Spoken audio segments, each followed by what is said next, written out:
Hello there, ladies and gentlemen. Little trap here.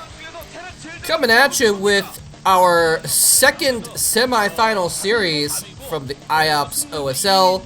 There we have two fine gentlemen that are going to be competing against each other right now. Julyzerg is on the left of your screen and Goodfriend is on the right of your screen. Look at that, the stats. Julyzerg, of course, is known as a beast of ZVT. He seems to almost not be able to be beaten, except sometimes. But I mean, this is the guy that, you know, I've said this over and over again, but Uv was on a 25-game win streak versus Zerg, and Julyzerg beat him at a best of 5. So, Julyzerg beat the unbeatable TVZ. Was it all Julyzerg? Did Uv have something go wrong? I don't know. But Julyzerg obviously in tippy-top shape right now in his TVZ ZVT skills. The epitome of ZVT at this point in time.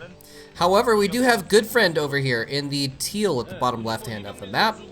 And Goodfriend has been playing extremely well. Very, very good stuff. You know, I think I'd still give the edge to Julyzerg, but I can't count Goodfriend out at this point, even though he is a Terran. And Julyzerg eats Terrans for breakfast. It's not a weight joke. Just saying he's really good. Anyway, curious to see how this series goes, though. Julyzerg is super strong. We did see that Goodfriend is 4-0 in this Star League against Zerg players. If I saw that correctly at the beginning stats on the screen there. I'm not quite fluent enough. Well, I'm not fluent at all in Korean, but I don't quite know enough Korean to read it fast enough and understand the stuff that I do know fast enough to really understand what's going on. But sometimes I can catch the details. Anyway, Julyzerg, you know, known as an aggressive player, by the way, which could be very interesting on this map. This is the map Neo Guillotine. Which player will use this map to cut off the other one's head? Sorry, that was just like such a lame joke. I couldn't pass it up, right? Why have I not been making that joke every single time this map is played? Alright, well, I gotta try and think of like some French Revolution jokes now, maybe, or something like that.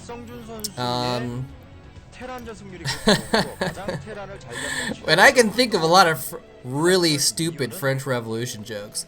I'll get more into that in a minute. We do have two barracks, by the way, going down for Goodfriend. So he is going for a pretty aggressive opener here. Very standard, not standard, but like normal for Terran in this era, though. You know, if we saw in 2020, if we saw two barracks opening, we'd say, oh my gosh, it's a cheese. He's going for an early attack. But that was just kind of normal play in 2005. So, and he's actually walling off his choke point as well with a couple supply depots. So that's leading me to think a couple things. One could be that he's just going to expand. Two, he's going to do something wacky, and he doesn't want Julyzerg to scout it.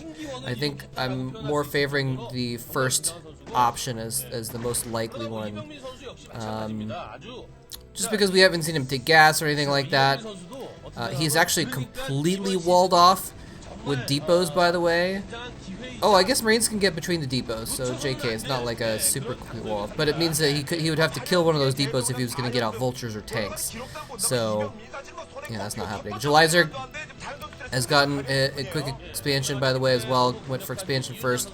Ooh, SCV does not get back over to the main to see what's going on. And you can see he's getting his third hatchery, I should say, at that choke point. The famous choke point that has been the subject of such drama between our last TVZ semifinal. By the way, side note, I don't actually know. Julyzerg losing a few Zerglings. He has more to spare, though. Oh, he's going back in. He's going to try and do an attack, try and take out some of these Marines before they're reinforced by medics. Ugh. takes out a couple but loses several Zerglings. There's now a small army of Marines and an SCV marching across the map. Now the SCV is not going to be there in time to like build a bunker next to a hatchery or anything like that, but there's no Sunkens there.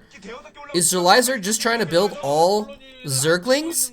Maybe he's okay. He is gonna barely get there in time to build a bunker there before the creep gets out too far. And Julyzerg has only made Zerglings. He's going in to try and attack before the bunker completes. He does force the Marines back away from the bunker. The bunker is going to complete in the background. Can he get some Marines by? It's going to be all up to the micro. Can he squeeze the Zerglings in between? He cannot. And 2 Marines make it out. But now he's going to actually come in from both sides and attack that bunker with a lot of Zerglings. The one SCV repairing is not quite... Oh, it's going to be able to... The SCV moved for a moment and stopped repairing for just a moment. So Julyzerg cleans it up. Wow. I mean, it's really interesting to see these 2 series, actually, because... You know, Go Rush versus Nada, and actually most of the other Zergs in this Star League have been like, I gotta build Sunkens, I gotta build Sunkens. And they depend on the Sunkens at that choke point to defend against this early Terran push. And Julyzerg's like, no! I don't need sunken colonies, I'm just gonna build a bunch of speedlings. I'm just gonna, you know, he's building attack units, I'm gonna build attack units too, that's only fair. Now he's building a sun colony, which is prudent. But he defends it with entirely Zerglings, and this is Julyzerg's style. We always see him just, you know, he gets some drones, and then he just makes units, usually. I mean, obviously, he is smart. He will switch back and forth and make some units and some drones back and forth. He'll boost his economy when he has an advantage. But for the most part, when he has an advantage, he'll just make more units and press that advantage, rather than, you know, try and make some sort of a econ switch, huge econ switch or anything like that. He's got a lot of larvae, by the way, and I'm not sure, I haven't seen if we have a tech building along the way. If we saw a spire or something like that, I missed it, but he may be saving up those larvae for an eruption of units at some point. And that's one of the reasons why you build the sun colony. Okay, there's the Hydralis. Okay, the lair is just completed, so I'm not sure what he's not really saving larvae for anything specifically then necessarily. Maybe for Hydralis. Here come a nice large attack. The Zergling's forced to run away from the Firebats, so the Firebats are able to just stand in front. 4 Firebats taking the brunt of the attack from the sunken colonies and forcing those Zerglings to not participate in the battle.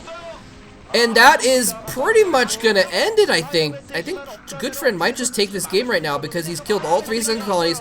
The Zerglings needed to participate in the battle while the sunken colonies were attacking to do extra damage and to protect the sunken colonies. But instead, the Zerglings stand back because the Firebats are too strong. 4 Firebats is too much. And now Goodfriend is just going to march right into Julyzerg's main base here. And there's a sunken colony just finishing there, but it's already half dead before the sunken finishes.